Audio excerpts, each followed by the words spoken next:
Hello viewers, इस episode में हम देखते हैं कि अब्दुल्ला साहब उम्र से वापस आ चुके हैं और मस्जिद की तरफ जाते हुए वो उस आयत को याद करते हैं जिसका मफ़हूम कुछ इस तरह से है कि अल्लाह ताला ने तुम्हारी माल और औलाद को तुम्हारे लिए आजमाइश बनाया है। इसके बाद हम मुस्तफ़ा को देखते हैं जो कि अभी भी हॉस्पिटल में लेकिन कदरे बेहतर हालत में है। उसका इलाज तुर्की के बेहतरीन डॉक्टर ने किया है। इधर ज़ैनब और उमर भी हॉस्पिटल से घर आ चुके हैं अपने बच्चे के साथ। उमर ज़ैनब को सब कुछ भूलने के लिए कहता है ताकि वो एक नई शुरुआत कर सकें। लेकिन दोस्तों, सीज़न 4 में बेबी के बाद ज़ैनब बहुत बदल चुकी है। वो बहुत ज़्यादा एग्रेसिव रहने लगी है। उमर ज़ैनब को समझाते हुए कहता है कि बुरे दिन गुजर चुके हैं, हमें नॉर्मल लाइफ की तरफ वापस आना चाहिए।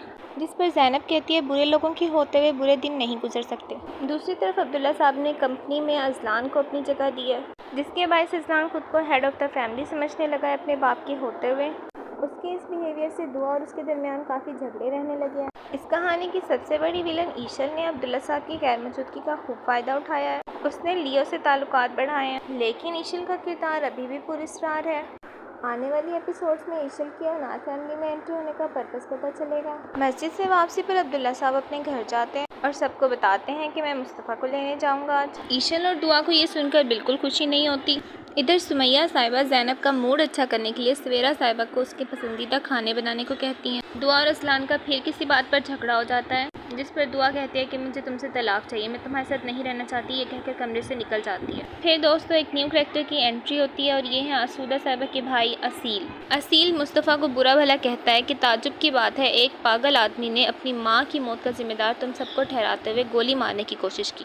नूर को असील की बातें बुरी लगती हैं और वो खाना छोड़कर चली जाती है। और फिर जब फराज कमरे में आता है तो दोनों का इस बात पर झगड़ा हो जाता है। नूर कहती है कि फराज, इस्लाम में तुम्हें मेरे साथ होना चाहिए था, मैं तुम्हें समझ नहीं पा रही।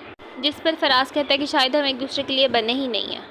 इधर ईशल अपनी रातों को हसीन बनाने के लिए होटल में किसी और आदमी के पास आती है। कमेंट्स में बताएं दोस्तों, ये नया आदमी लियो है या कोई और। नूर से झगड़ने के बाद फराज टेरेस पर आ जाता है और आकर दुआ से बातें करने लगता है मैसेज पर। फराज को दुआ से बात करना अच्छा लगता है। वो कहता है मेरे माइंड में इस वक्त सिर्फ तुम हो, मुझे ऐसा लगता है कि मुझे तुमसे मोहब्बत हो रही है। जिस पर दुआ मुस्कुराने लगती है। ईशल भी दुआ की इस मुस्कुराहट को भांप कर उसे छेड़ने लगती है। आपके ख्याल में दोस्तों, फराज और दुआ क्या अपने पार्टनर्स को चीट कर रहे हैं या फिर ये चैटिंग सिर्फ एक वक्ती दिलासा है? स्टोरी को मज़ीद जानने के लिए देखते रहिए ड्रामा रिकॉर्ड और चैनल को लाइक एंड सब्सक्राइब कीजिए।